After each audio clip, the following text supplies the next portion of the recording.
Hello and welcome to Pandora Astrology's monthly horoscope for October of 2023. We are the astrologers of Pandora Astrology. I'm Jamie Kale Miller. I'm in Berkeley, California.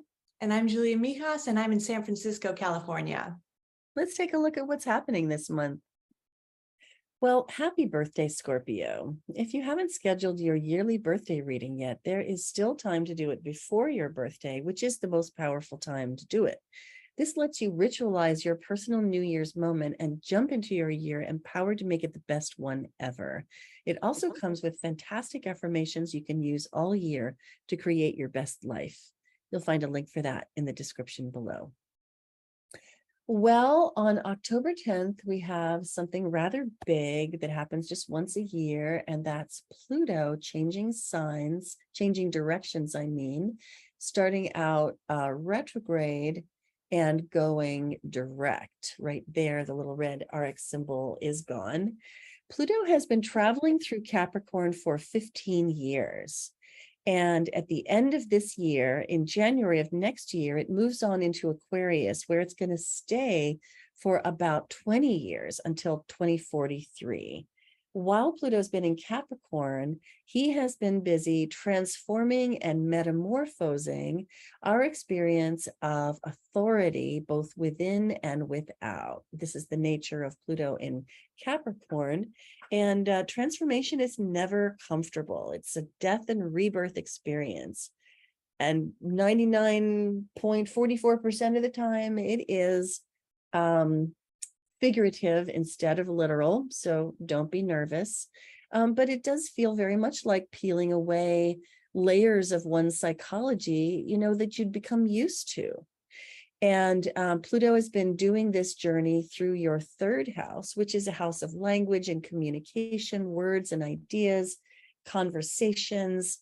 And Pluto, in transforming this arena for you, has maybe been transforming how you communicate, what you communicate about, how you think, and what you think about, and also learning for you as well. And so you've probably been doing maybe some obsessive learning, some very concentrated learning, some in-depth learning during this transit. You maybe have been uncovering information in the last 15 years that has shifted you in some way that's really feels fundamental and goes very deep and may even feel quite visceral. So with Pluto going direct now, your Pluto transformations can move forward instead of being kind of mired in the past. And in particular, if you're having a Pluto transit to something in your chart this year, a very, a specific placement in your own chart that Pluto is transiting, then you're going to feel that you're getting towards the end of that process, which should feel really like quite a bit of a relief. Next thing I want to talk about is Juno. Juno starts the month at the end of Leo. And I talked about this last month, but I'll just say a little bit about it right now. Juno is about collaboration, partnership, and social leadership. And she's in your 10th house and feeling very queenly because she's in Leo.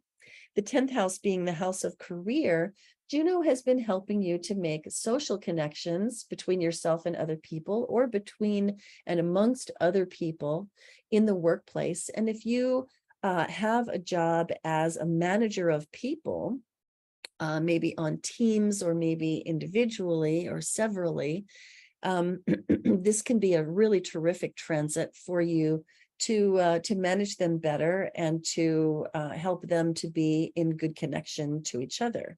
So that can be a very nice factor. Juno is quickly, though, moving on into the 11th house. And I think Juno likes the 11th house quite a bit. So here it is, October 17th. She's moved on into the 11th house, which is as social a house as Juno is a planet. Juno is technically not a planet. She's an asteroid in the asteroid belt, one of the 4 largest ones, which are used as goddess figures in the chart. So Juno in the 11th house is a really great transit for improving your social networking skills, abilities, improving your contacts in community, maybe spiffing up your Rolodex, like being really aware of the people that you want to be connected with, potentially even trimming and pruning away some of the people that you don't want to be connected with. Like if every time you open your contacts, you see that one name that really irritates you and that you're probably never going to see again anyway, well, maybe it's time to prune that. And move forward with the people that are in your life right now, that you're feeling great about. So this is just a really great transit for social networking, and also for supporting your own committed relationships within the context of community, because Juno is, after all, the astrological spouse of the zodiac. Juno is going to be in the 11th house through the end of the month and all the way through November too. Now, the last thing I want to mention is Ceres, and here she is traveling along through Scorpio. She's spending the whole month in Scorpio, and Ceres covers the themes that connect us to the physical world: food, body, and money. And when she is in your first house, you may find that you are very preoccupied with themes around your health, how you eat, and especially how it impacts your appearance. So look to your body image issues here and ask yourself, am I ever going to fit into those size 12 pants again? And if I'm not, maybe it's time to cut bait and stop punishing myself. And to be realistic about my size and my shape at the age that I'm at, and bearing in mind, that I've had a baby or two already. So this first house is a house of behavior and action.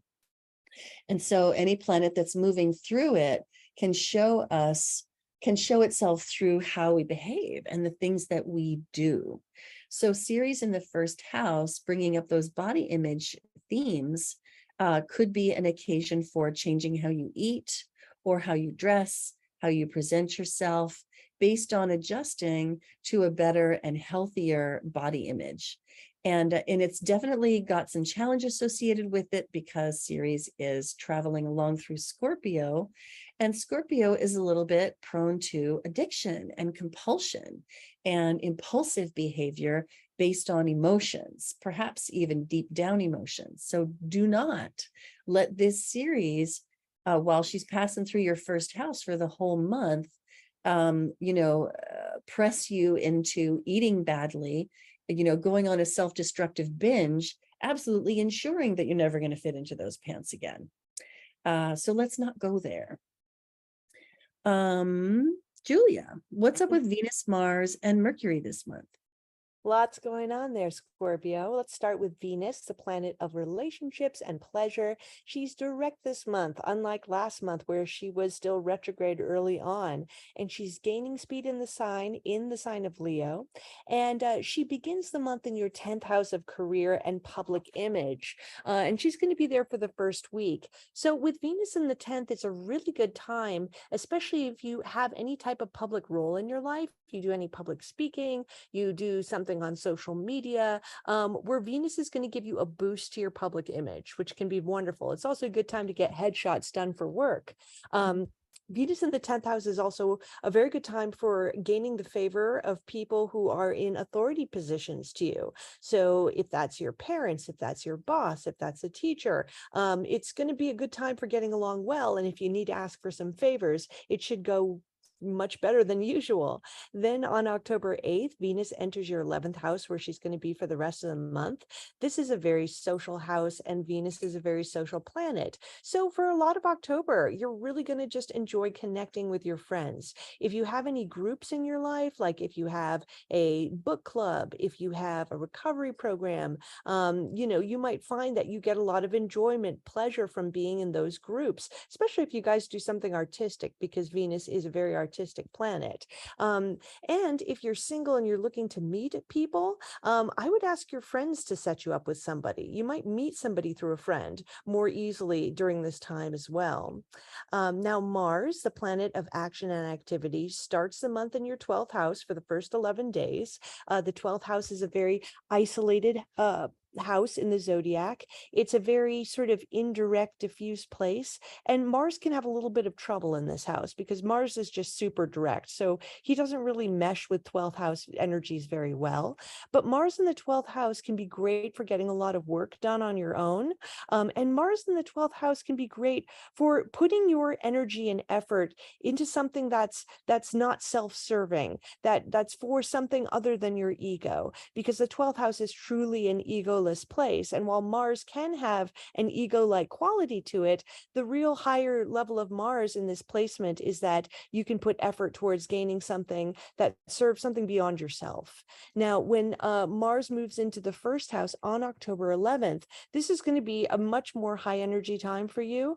You're going to be, Mars and the first just get along so well together because they're both very direct. And if somebody, pisses you off in some way, you're going to let them know about it versus when he was in the 12th house. So Mars in the first is a really great time for being physically active.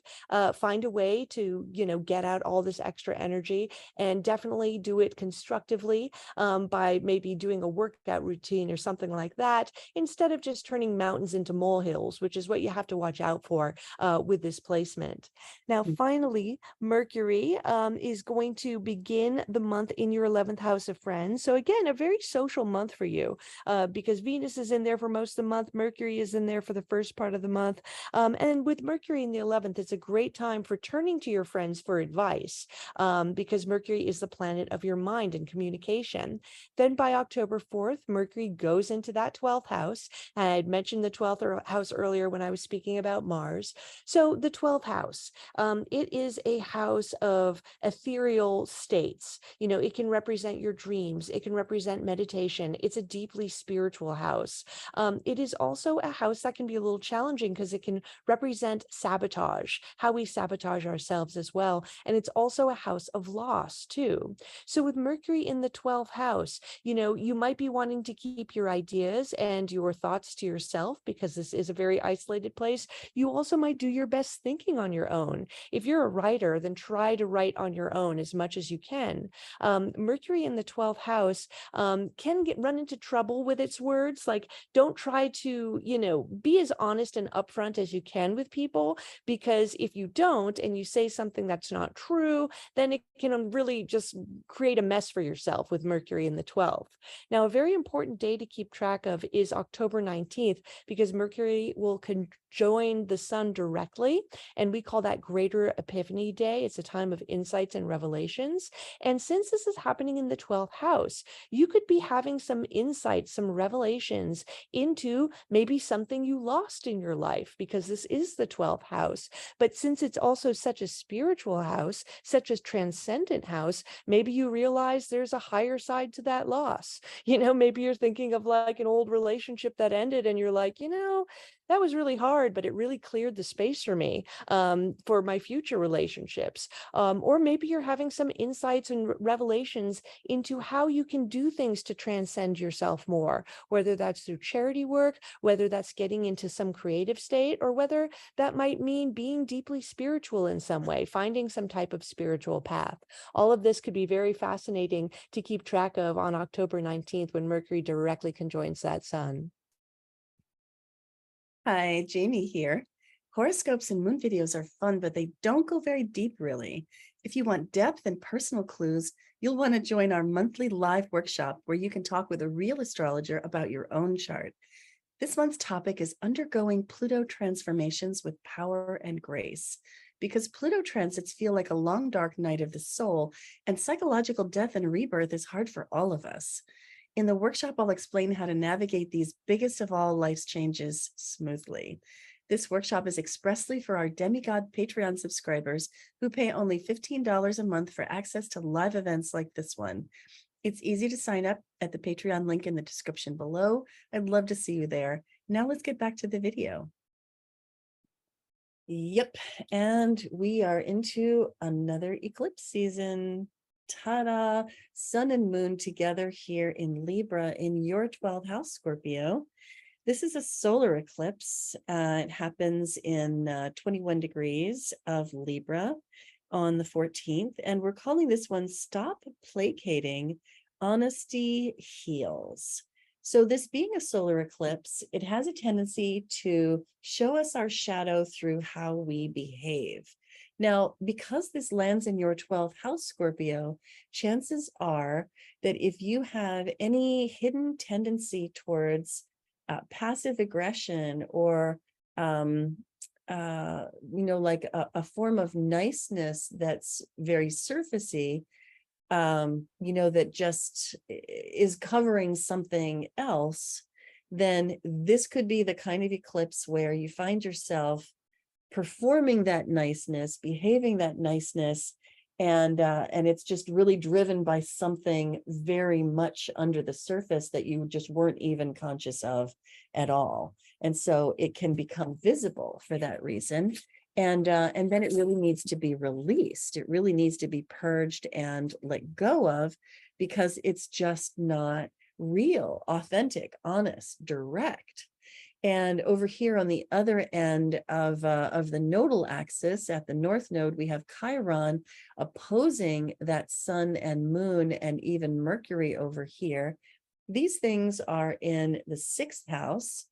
And this is kind of like saying, let go of an overweening and false sweetness that is an attempt to express compassion, but just leads you into messy, murky situations, and instead embrace a new way forward that is practical, that is honest, that creates clarity. And because this is the 6th house, also can maybe get you into a better situation at your job, in your workplace. That would be a very 6th house thing. So there's a lot of themes of healing here, and very practical themes around embracing more directness going forward. The other eclipse is the lunar eclipse, which is happening October 28th. And it's happening here in Taurus and Scorpio. The moon is in Taurus in your 7th house, opposite the sun in Scorpio in your 1st house. And we're calling this one Release Ties, Lean into Independence. So once again, there is a theme of letting go, but this one has a lot to do with letting go of codependent behaviors, possibly manipulative behaviors, like, how you may behave when you're feeling, kind of trapped or tied to family members with those gnarly apron strings, and you really need more financial independence specifically. And this particular moon lands in your 7th house, which is the domain of partnerships. And there's a really sweet partnership theme actually built into this moon. This eclipse has tons of harmony, by the way. This is one of those kinds of eclipses where you can be faced with your shadow. You can let go of some old gorp you don't need and move in a new direction that's healthier. And it doesn't even have to hurt. And in this case, the moon trines Juno in a lovely way. And here we see moon in your 7th house. And so embracing perhaps a separation from family money that may have been holding you back in a very swampy way, and doing so by means of a partnership with somebody who is more financially practical, maybe more financially solid, and that you're less emotionally enmeshed with. So that's an interesting scenario. Independence by way of interdependence as opposed to codependence. And then the last thing I want to tell you about is that the sun is changing signs. It starts out the month in Libra in your 12th house right there. And then on the 23rd moves on into Scorpio in your 1st house. The sun represents the light of consciousness and the sunlight of human attention. Wherever the sun goes, you want there to be attention, like sunlight encouraging things to grow and expand. Now, when the sun moves into your first house, Scorpio, that generally means attention's on you. And this, if you're a sun sign Scorpio, signifies that your birthday is upon us. And your birthday is a really good time to let other people pay positive attention to you, even though that can be super uncomfortable, even embarrassing at times. But it's a really good time of the year to let people pay attention to you and let them cultivate you with that wonderful, healthy sunlight of their attention, and for you to bask in that and let that, warm you. Even if you're not a sun in Scorpio, but you have Scorpio rising, as the sun moves into and through your first house, is a really good time to put some attention on yourself and your own behaviors and your own presentation, and to ask yourself, how am I looking? How am I behaving? Are my actions in alignment with what my heart feels is true on the inside?